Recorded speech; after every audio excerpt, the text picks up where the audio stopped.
Hello, Martin. Great to see your face. Greetings from Chicago, from the rainy Chicago. I hope you are doing great. I'm doing great. I'm in the Netherlands. Actually, just came from the States last week. I went on a road trip, so I'm just back. But it's sunny here. Yeah. Still jet lagged then?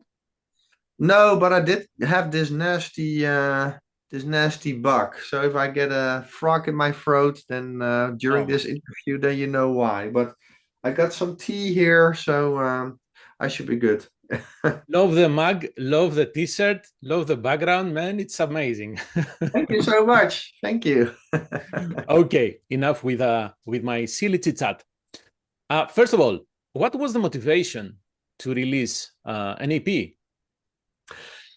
Well, actually, we got so many questions and requests from fans about new music or about music we already released, that this was one of the big motivating factors to release this EP. And EP is kind of an old-fashioned product nowadays. Everybody streams, and so and actually nowadays it's very much about releasing singles. Although I'm really this old-fashioned guy that likes albums, and I think in the metal scene a lot of people still like albums, fortunately.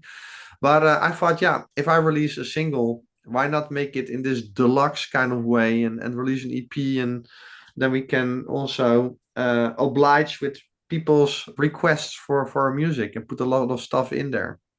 Let's keep fighting because releasing digital singles, it doesn't give you buying digital singles doesn't give you any gratification like you have the actual product, That right? is true. Please keep I fighting. totally agree.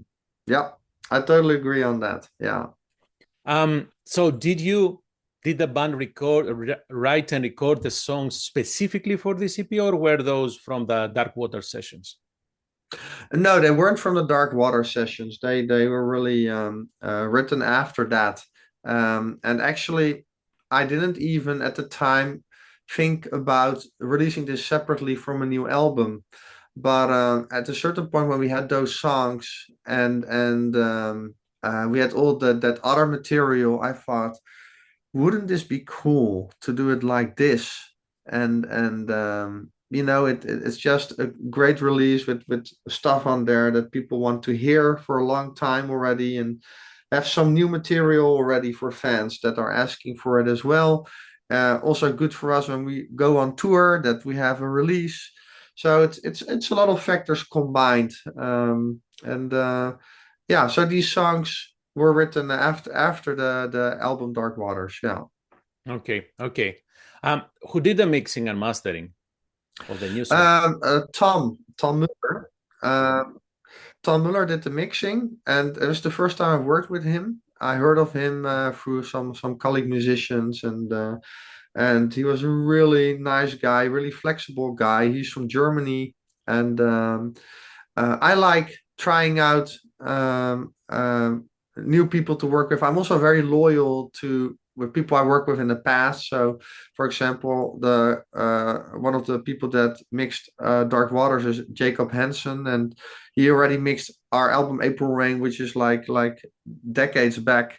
So I also keep working with people I worked with in the past, but I do also like to work with new people because it keeps your whole working flow fresh, Mhm. and you get some nice surprises, and yeah, so it's cool. I, I'm about to ask, and I will ask, especially seeing the background, you must be working on something. Anyhow, so do you think you will be working with Tom for the next Delain album?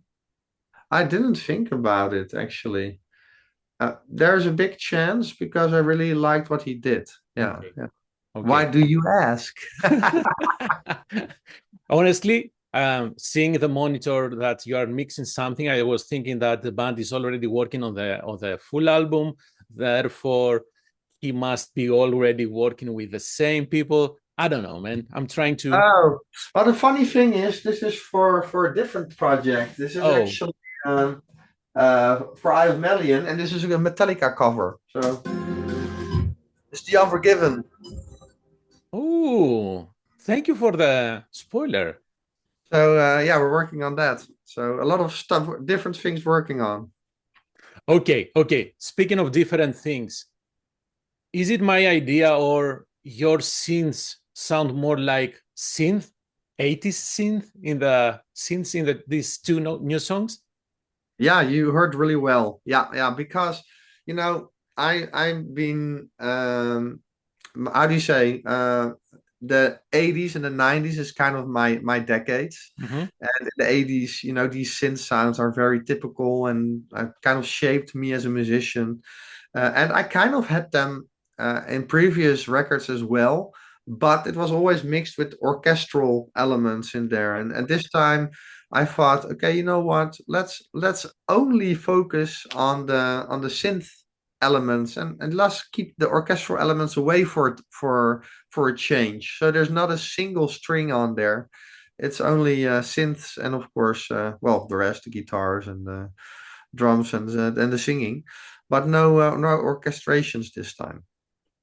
I don't know why we like that. No matter what music you like, metal in this case, the 80s, 90s synths have something special to them. I don't know what that is, but there is some sort of whenever you hear these specific sounds, there is some sort of nostalgia, right? Yes, it brings you back immediately to that time frame. It's a bit melancholic.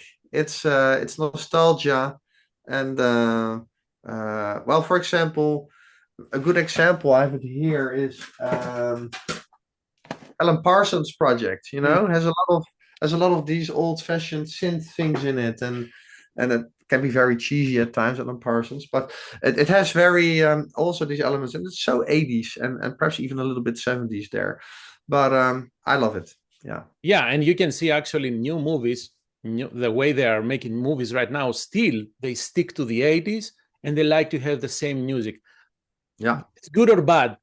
Good because we like that era, but bad because, come on, man, we should have new stuff, right?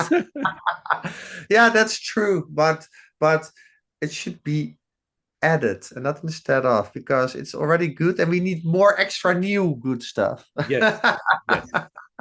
Speaking on new versus old, in this EP, the band decided to re-record Sleepwalker's Dream. So what was the intent re-recording? Yeah, good one. The reason was actually that Diana, she made a medley of some old songs because fans were really curious. Are they still gonna play the old songs live? Mm. And so I thought, let's show them that we will still play the old songs live. And so we made snippets. But then there were fans that really asking, oh, but now we want to hear the whole song. So I thought, okay, you're our fans and we can do this because of you guys. So let's give them the whole song. And that's what we did. So uh, do you like the idea of doing more of these, even as bonus tracks, re-record or older stuff? Yeah, but if you do it too much, then you should kind of consider making that album over again as a new album. And with that, you have to be very careful Mm. because it's kind of always a bit sensitive to listeners to like, yeah, just keep the old thing as it was as good as it is, and you shouldn't make it new, but a little bit here and there that shouldn't hurt, right? Yeah, especially, although I don't think it happens too much these days, but again, speaking as an old timer, when we had a big change in the in the singer, oh my goodness, all hell broke loose. So I can see that some fans still like to do that, but hey, move on, people. Let's move on. Exactly. What about the live songs? Were those recorded in a single show? No, actually, they came from two specific shows. We always record every show Oh, thanks to our sound engineer. It's really, yeah, nowadays with equipment, it's so easy to do that. And those were really special shows. And fans that cannot go to a show and still want to catch that vibe. It's good to let them be able to hear what we do live, and that we play both our old catalog, our old music, and our new songs, and that this is just what is Delain. And I think this is kind of the mixture, really nice mixture we made of those two special shows. Part is made in Poland, Mm. was recorded in Poland, and a part was recorded in Switzerland, and those were really, yeah, really special shows, and we recorded that I think in February in our last European tour. Yeah. Why do you record everything? All shows. That sounds a lot of material. Well, it's kind of automatically, and so it's not a lot of work. He simply has an extra external hard drive, and then he has it. And at the end of the tour, then we say, okay, those two shows, let's keep those files of those two shows, and then let's see what we do later with it, and perhaps we do nothing. And in this case, we did. Yeah. Have you ever considered not, I don't like the word selling, maybe giving these recordings from shows after a specific show? For example, Delain will be in March in 2025 here in Chicago, in the Chicago area. Will it be cool for if anyone wants to get the whole show in digital format? Yeah, that's really cool. And for example, I know that Kiss does that, for Yes. example. And they have this trailer with computers where after the show they even already have the CDs printed already, like with Yeah. the dates on it, and then they burn the stuff on there. But the thing is, you really need a dedicated mixing engineer for mixing those recordings, so not the True. live stuff. And that is normally a lot of work unless you have a dedicated person there, which we don't have with us on tour because we're not Kiss. Of course. But so we can only do it afterwards and really give it the love and attention it needs to mix it and be able to translate that live feel properly. Otherwise, you get very dry tracks that we hear on our in-ears, but you don't hear in the venue. Okay. Technically, it's a bit of a challenge to do that every day, but it's a good Yeah, idea. I wasn't thinking. I wasn't thinking Kiss because they have the market behind Kiss is bigger, the biggest and everything else. So It is anyhow, true. so what about the next Delain album? Has the band set a timetable for a schedule for that? What do you have in mind? Well, I have some thoughts. You know, I have been on this road trip through the States the last couple of weeks, and this is one of the things I really thought about.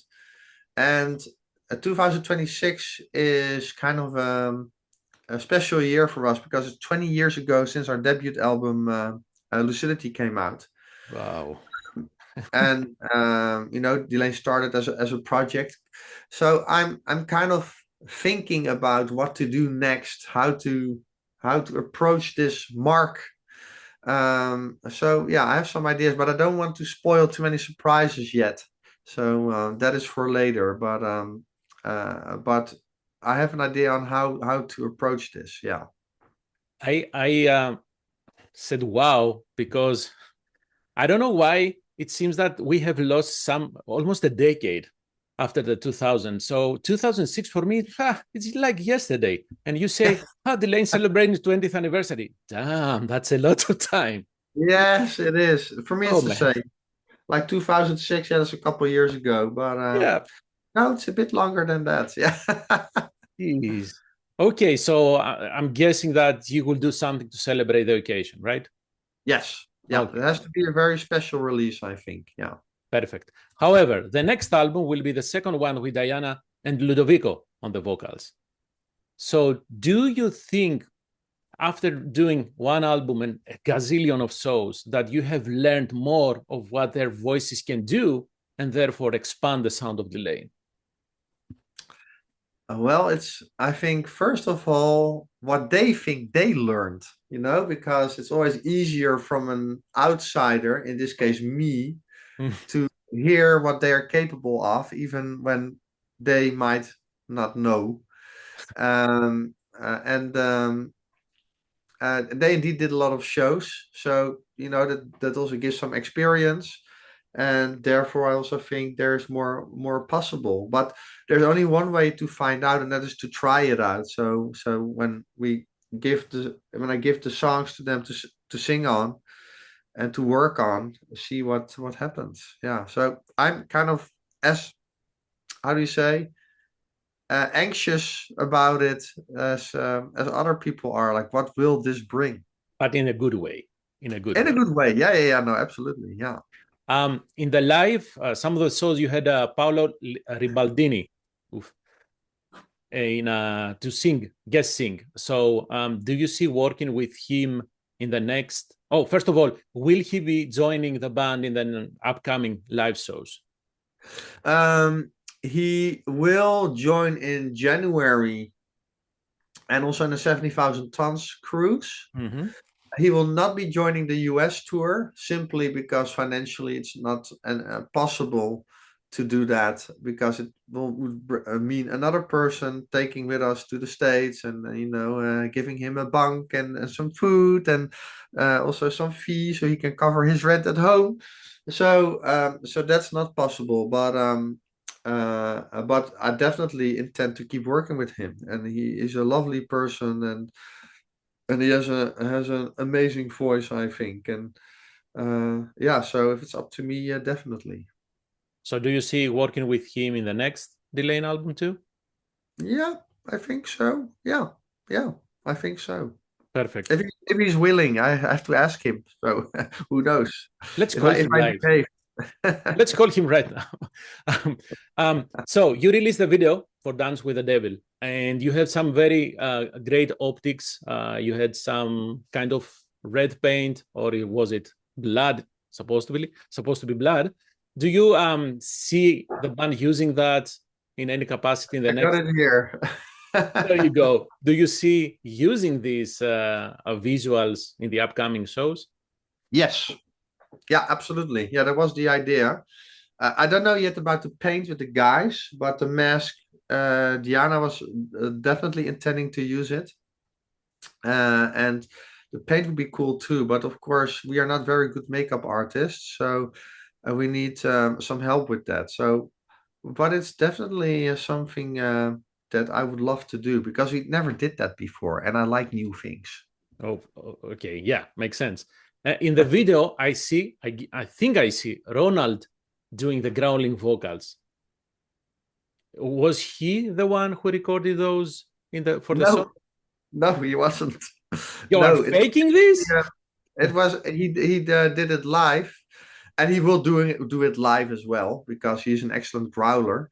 But in this specific case, it was actually Ludo doing it, Come on. and because we have the luxury of two excellent growlers in the band, um, so we don't really care who does what, as you might notice in that regard. But that's also luxury, because both can do it.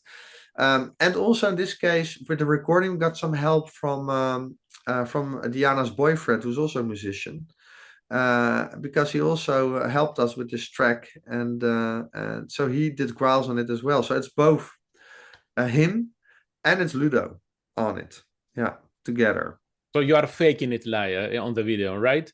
So it's a showbiz. It's faking there, but um, I'm, but live, Ronald will definitely do it, and he will be more than up for the task. I'm joking. I'm joking, man. I'm joking. Yeah, but it is true. It is fake. Exposed, Delain exposed. That was Yes, the title plain of the video. exposed. Exactly. Um, did Ludo design the cover artwork for the EP? Yes. Yeah, that's another thing, because my mantra is always, let specialists do specialist things. So I'm Mm. always about a mixing engineer, like somebody who mixes all day, all month, the whole year, a specialist, because they're best at what they do. But I can genuinely say that Ludo is a specialist when it comes to artwork. He's really an artwork designer as much as he is a musician. So, and that is so freaking awesome to have somebody in the band to do all the artwork. So he does the artwork for our merchandise. He does the artwork for our album, and he's our bass player. And actually, he's also a guitar player. He also plays guitar as well in recording. So it's I think it makes it extra special. So did this design came before the mask, or the mask was before the cover artwork? Am I making sense? That's a good chicken and the egg question, but the answer is the mask came after. So the Okay. guy that made the mask came after the artwork. He was inspired with the artwork. Awesome. Awesome. Okay, so you have the upcoming, and I think it's in 11 days, the upcoming Dark Water over UK and Ireland tour. What do you have for the rest of 2024? Nothing when it comes to playing, Mm. which is great for a change because we really need to write music. Because that's the thing. Some bands do it when they're on tour writing, but I really can't. I need some peace and tranquility. And in touring, I want to be in tour mode. So we need some time off touring so we can work on that part as well. Is this only for Delain, or because you already said about the project that you are working on? Do you have anything else that you are working on that you would like to No, share? it's also it's both for Delain but also for Eye of Melian, my other band that I have with my wife Robin, who also writes lyrics for Delain. It's all Mhm. connected. And with Johanna Kurkala, and people might know her. Well, for example, she's on this album.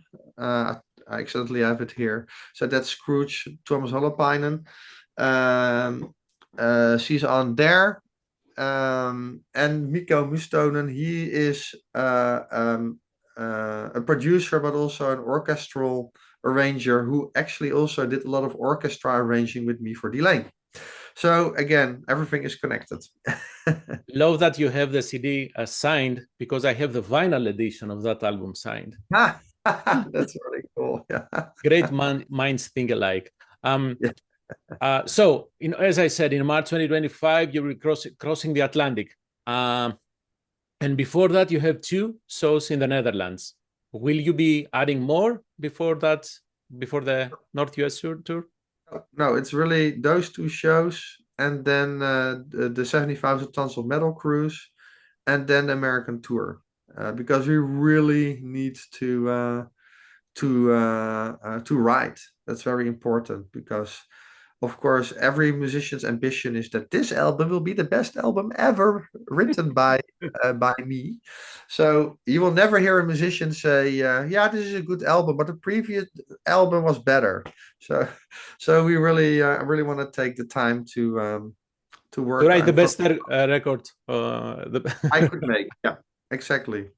Perfect. Martin, thank you very much for your time. We'll Welcome. see you in March. Stay healthy, stay safe. Have a wonderful tour in the UK and Ireland, and looking forward for the new music. Thank you so much, and thank you for the nice chat. It was really nice. Thanks. Absolutely, it went both ways. Thank you very much. Have a great rest of your day. Cheers. Bye bye. Bye bye.